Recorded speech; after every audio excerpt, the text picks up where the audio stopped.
இருப்பாங்க. அவங்க தண்ணியில் இருக்க மீன்களுக்கு டெய்லியும் சாப்பாடு கொடுப்பாங்க. அவங்க தோட்டத்தில் புதுசாக செடிகள் நடுவாங்க.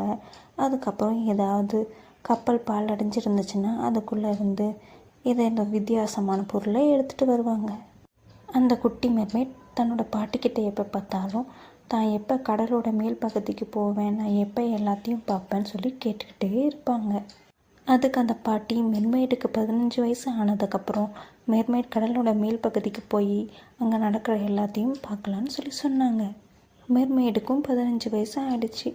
டெய்லியும் கடலோட மேல் பகுதியில் இருக்கிற பாறையில் உட்காந்துட்டு அங்கே போகிற வர கப்பல்களை வேடிக்கை பார்த்துட்டு இருப்பாங்க. எப்பயும் போல் மெர்மைட் பாறையில் உட்காந்துட்டு இருக்கும் போது கப்பலில் வந்த ஒரு இளவரசர் அவளை பார்க்கறதுக்கு அவளை நோக்கி வந்தாங்க.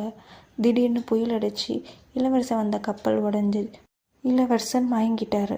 உடனே மெர்மைட் அவரை நீந்தி காப்பாற்றி பக்கத்தில் இருந்த கடற்கரையில் போய் விட்டுடுச்சு. கடற்கரையில் இருந்த குட்டி பொண்ணு எல்லாரையும் கூப்பிட்டு இளவரசர் காப்பாற்ற சொல்லி காப்பாற்றிடுச்சு. ஆனால் மெர்மைடுக்கு இளவரசர் ஞாபகமாகவே இருந்துச்சு.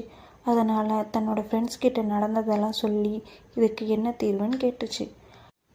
மெர்மைடோட ஃப்ரெண்ட்ஸும் கடலுக்கடியில் ஒரு சூனியக்கார பாட்டி இருக்கணும், அவங்கக்கிட்ட இருந்து ஒரு மந்திர மருந்தை வாங்கி குடித்தா கடல் கன்னிக்கு கால் வந்துடணும், அதுக்கப்புறம் தான் போய் இளவரசர் பார்க்கலான்னு சொன்னாங்க.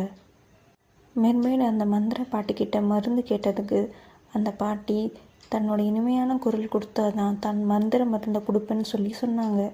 உடனே மெர்மைடும் அதுக்கு ஒத்துக்கிட்டு தன்னோட வாய்ஸை பாட்டிக்கு கொடுத்துட்டாங்க. மெர்மைடும் அந்த சூனியக்கார பாட்டி கொடுத்த மந்திர மருந்தை குடித்தாங்க. அதுக்கப்புறம் மயங்கி கடலில் விழுந்துட்டாங்க. எழுந்து பார்க்கும்போது தன் பக்கத்தில் இளவரசர் இருந்தாங்க. ஆனால் தன்னோட குரலை